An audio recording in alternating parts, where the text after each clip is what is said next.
Hora 25. 60 minutos extras para platicar de los temas más importantes. La protección de los datos personales es un asunto cada vez más cotidiano.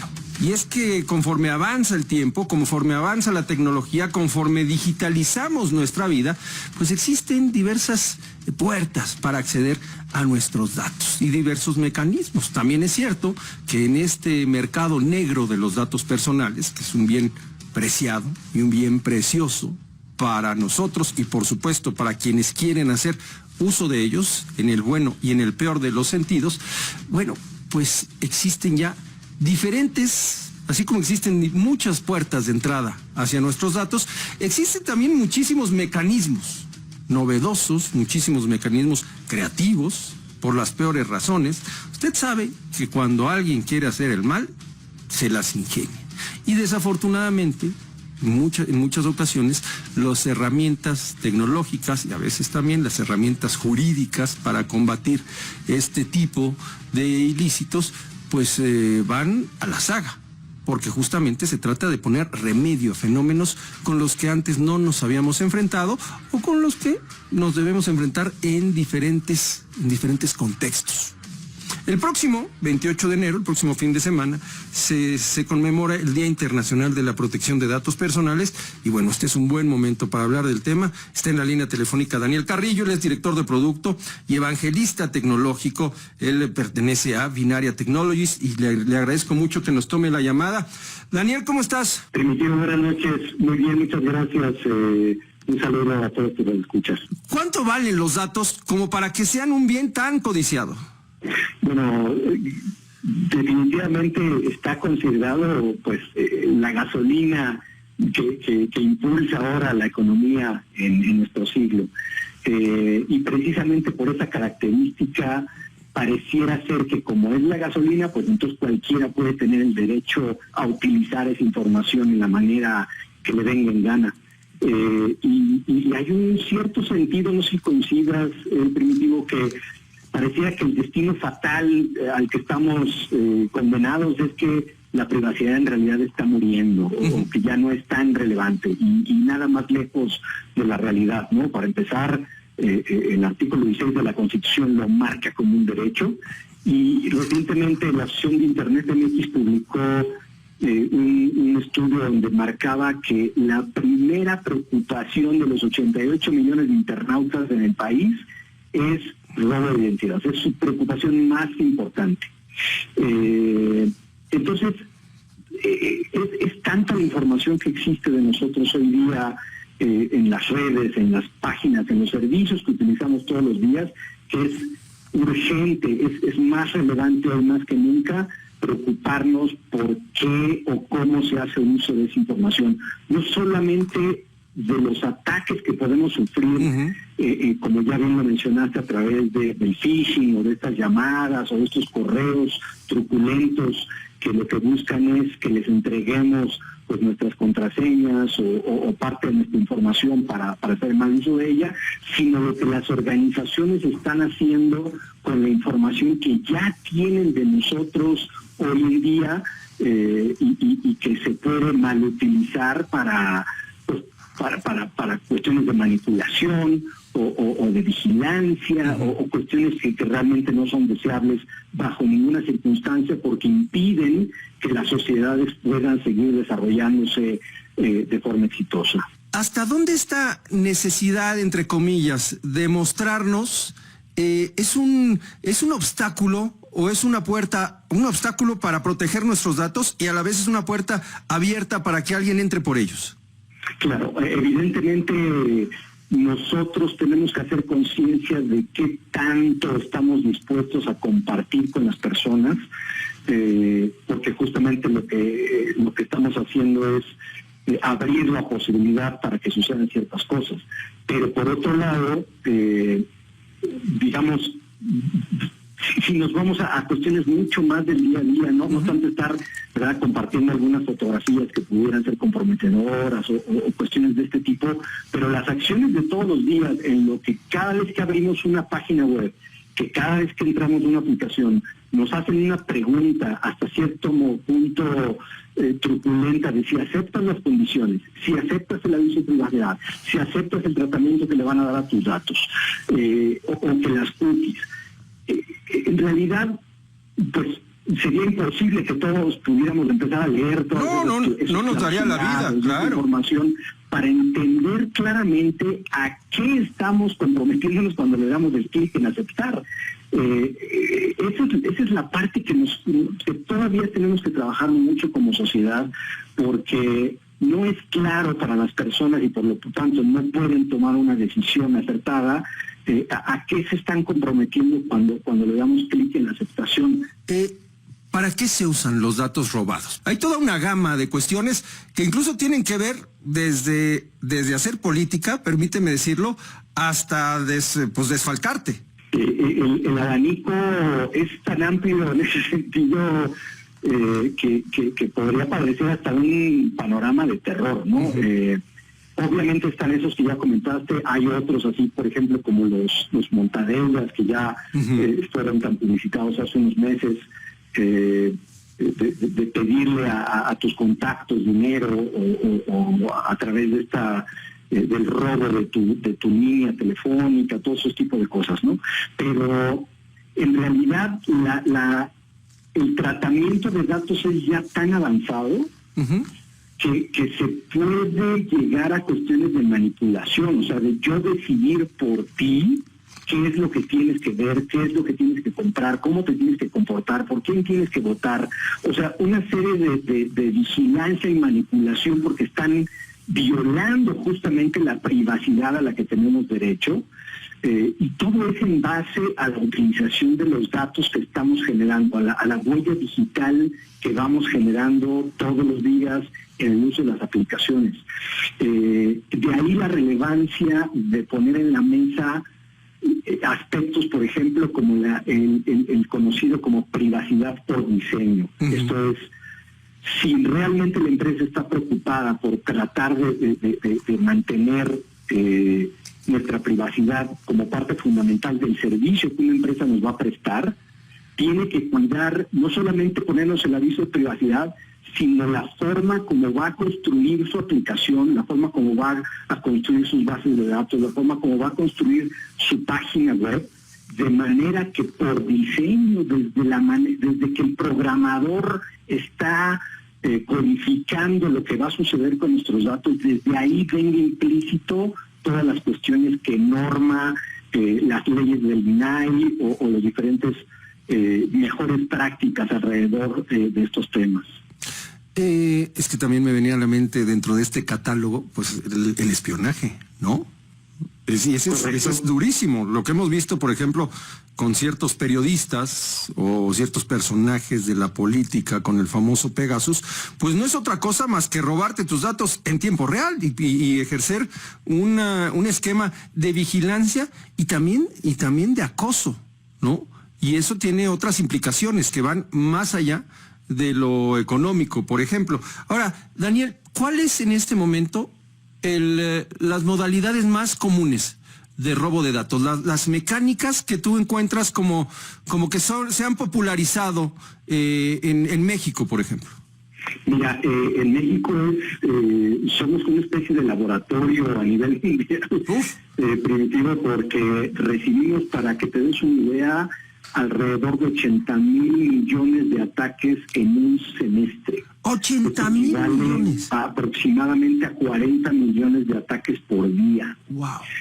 Entonces, de ese tamaño es el problema. Y el más común en nuestro país, sin ninguna duda, es la parte del phishing. Porque cuando estos correos fraudulentos o estas ligas fraudulentas empezaron, pues eran muy burdas, ¿no? Y era relativamente sencillo más o menos identificar que un correo no provenía ni de mi compañía telefónica, ni de mi patrón, ni de eso. Ahora los delincuentes han sofisticado a maneras de veras muy sofisticadas el cómo se diseñan esos ataques, y realmente es muy complejo diferenciar cuando se trata de una comunicación real y de una fraudulenta. Por eso es tan importante hacer uso de tecnologías igualmente innovadoras que sirven, por ejemplo, para proteger esas comunicaciones y blindarlas con tecnología avanzada, ¿no? Para garantizar que el diálogo que estoy sosteniendo en realidad es con la empresa adecuada y no con un fraude, un ataque.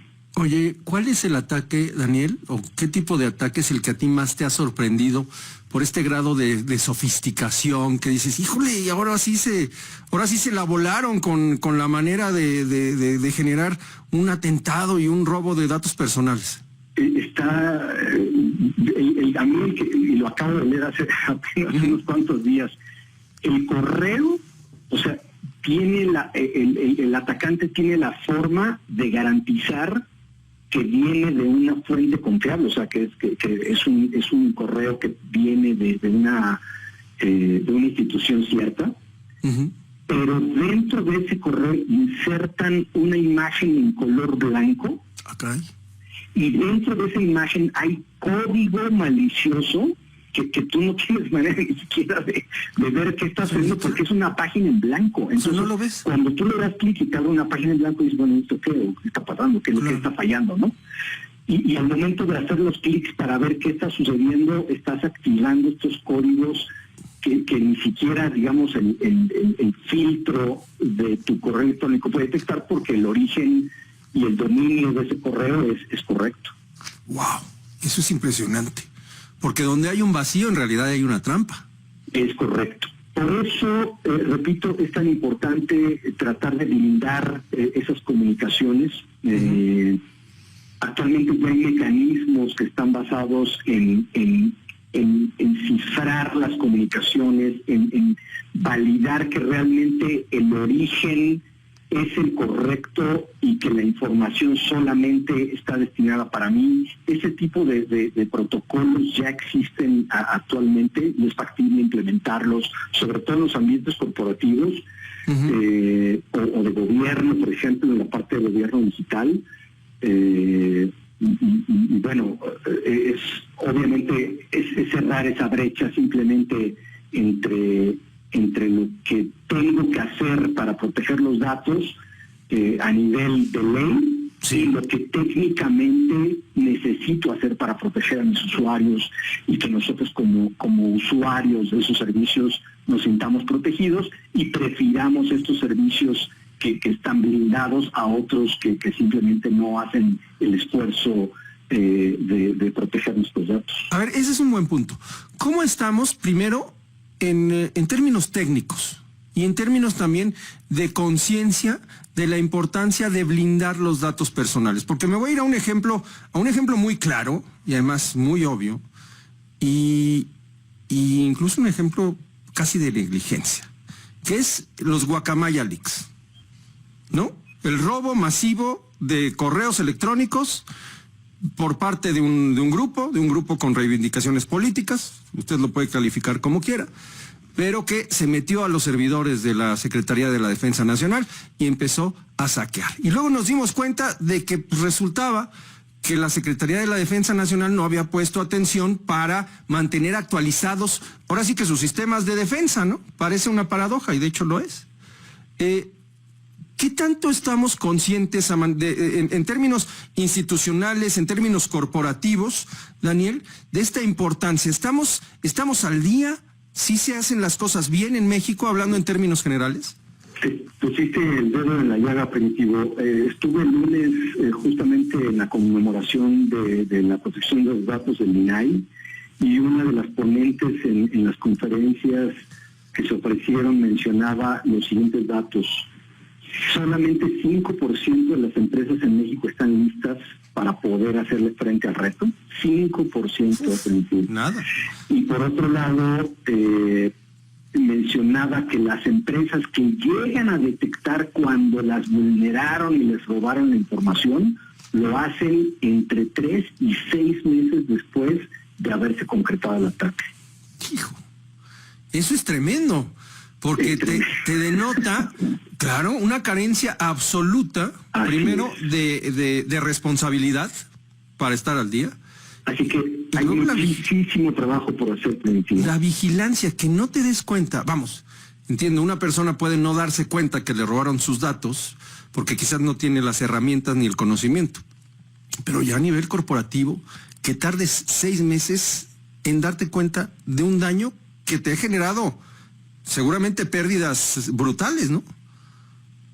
Claro, y porque además esos son ataques que, digamos, en el que no hay la evidencia inmediata, que hay otros que sí. Una vez que se hace el ataque, el atacante tiene la posibilidad, por ejemplo, de cifrar todos los datos de todas sus bases de datos, de algunas bases de datos, y luego pedir rescate para poder desencriptar esa información o cuestiones de este tipo, ¿no? Y ahí evidentemente, pues sí, la afectación es inmediata, y las cantidades que le piden de rescate son bastante cuantiosas. Oye, a nivel corporativo, ¿qué tan común es esta práctica de secuestrar los datos y luego pedir un rescate? Actualmente, digamos, está en boga, es muy popular. O sea, sí hay una industria, una industria criminal. Por supuesto, y son industrias a nivel global. O sea, esos ataques provienen de cualquier país que te puedas imaginar. A ver, ese es un buen punto, porque ¿cómo se hace para combatir a una criminalidad que literalmente no conoce fronteras, que puede estar operando, pues no sé, desde Namibia o desde Cancún o desde la casa de Junto? Es decir, ese representa un reto. Vamos, hay un reto técnico, pero sobre todo también hay un reto legal, ¿no? Para combatir al crimen, a un crimen que es transnacional, absolutamente, un crimen global. Claro, lo primero, por supuesto, pues es hacer todo el proceso, porque no se trata de le puse un firewall aquí o compré esta tecnología por allá. En realidad, el esfuerzo se tiene que hacer para hacer un análisis de cuáles son los riesgos a los que estoy expuesto, y en base a eso, evidentemente, actuar en consecuencia, poner las medidas que me pueden proteger de esos ataques, siendo el acceso a los sistemas en la primer línea que hay que defender. Sí, claro. Y esto es muy vulnerable porque obligamos a nuestros usuarios a poner un montón de contraseñas. Se estima, Primitivo, que cada uno de nosotros tiene más de 150 servicios en donde tiene necesidad de poner un usuario en una contraseña. Y por supuesto ninguna persona tiene la capacidad de aprenderse contraseñas complejas para 150 diferentes servicios. A ver, a mí se me cierra la cuenta de Twitter y no sé mi contraseña, ¿eh?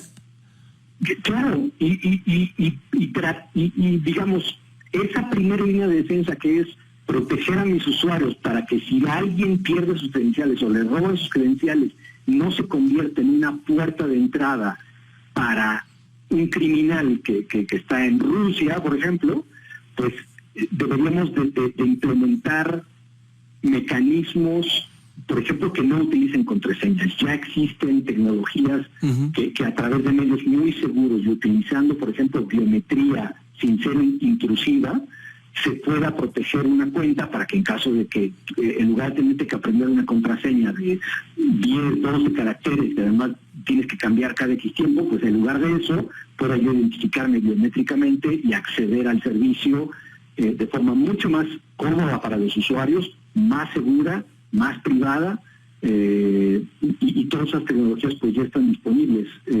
Más obviamente todo lo que hay que hacer a nivel de infraestructura para hacer los respaldos correctos, en fin, todos los mecanismos que, dependiendo de los riesgos y del tipo de información que cada organización maneja, pues implemente para el control. Ahora, otra de las características importantes es, si puedo no tener tantos datos, pues mejor no los pido, no los tengo, y cumplo los principios del INAI de proporcionalidad. O sea, en lugar de pedirte la tarea de historia simplemente para acceder a un servicio, pues te pido los datos mínimos y entonces tengo menos información que cuidar. Correcto. Es lo más seguro es no tener ahí disponible lo que más buscan, ¿no? Es correcto. Los criminales. Estos elementos, estos mecanismos biométricos, ¿son la vanguardia hoy en la tecnología de protección de datos?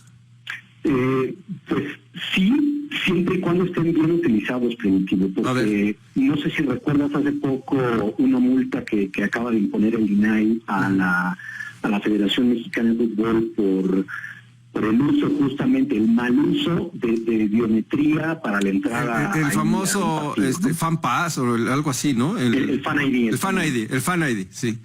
Entonces, existe una forma correcta y una incorrecta de utilizar la biometría. La que nosotros proponemos, por ejemplo, es sí biometría, pero biometría que no esté en un servidor central, en donde el dueño de ese servidor puede compartir esos datos con quién sabe quién, sino que cada usuario en su propio dispositivo haga uso de la biometría con toda seguridad de que la persona que está enfrente es quien dice ser y no es un video fake o una fotografía que me encontré tuya en Facebook y con esa fotografía voy a vulnerar la biometría. O sea, es una biometría segura, pero privada.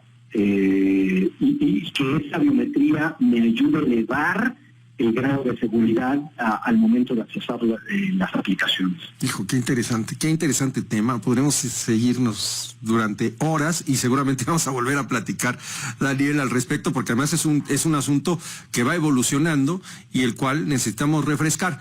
Pero pues nos tenemos que ir, desafortunadamente, porque así son los tiempos de la radio. Pero yo sí te quisiera pedir rápidamente, Daniel, recomendaciones muy sencillas, pero también indispensables, o quizás no tan sencillas. A veces se tiene que hacer un esfuerzo un poco mayor, ¿no? Para proteger los datos. ¿Cuáles serían las reglas básicas, digamos, para tratar de mantener a buen resguardo nuestros datos? Correcto. Para empezar, desde las contraseñas, Primitivo, tenemos datos de estudios del poder de cómputo que se necesita para violar una contraseña, y la única contraseña que hoy día es segura es 12 caracteres mínimos. Obviamente tener mucho cuidado con las estafas de phishing, de esos mensajes. Si suena demasiado bueno, Primitivo, seguramente no es real. Nadie regala nada.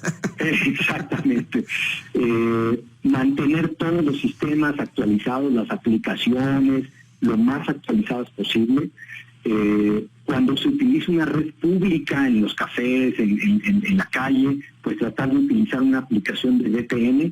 Ya están disponibles muchas gratuitas para poder cifrar la información que estamos transaccionando.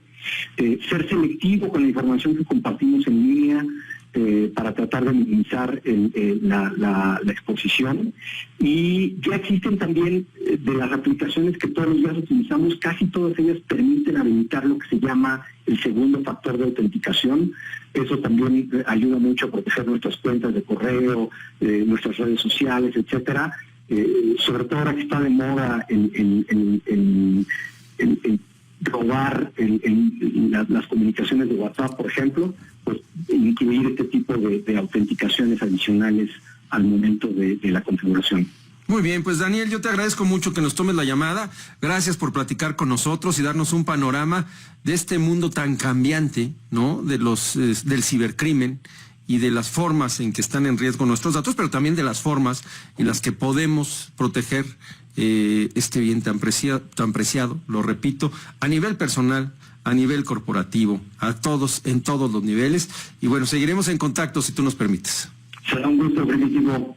Gracias, es Daniel Carrillo, él es director de producto, evangelista tecnológico de Binaria Technologies. Y así llegamos al final de este espacio de W Radio. Gracias por estar con nosotros en Hora 25. Mañana le seguimos, así es que buenas noches y hasta mañana. Esto fue Hora 25 con Primitivo Olvera. Terminó el día. Hora 25.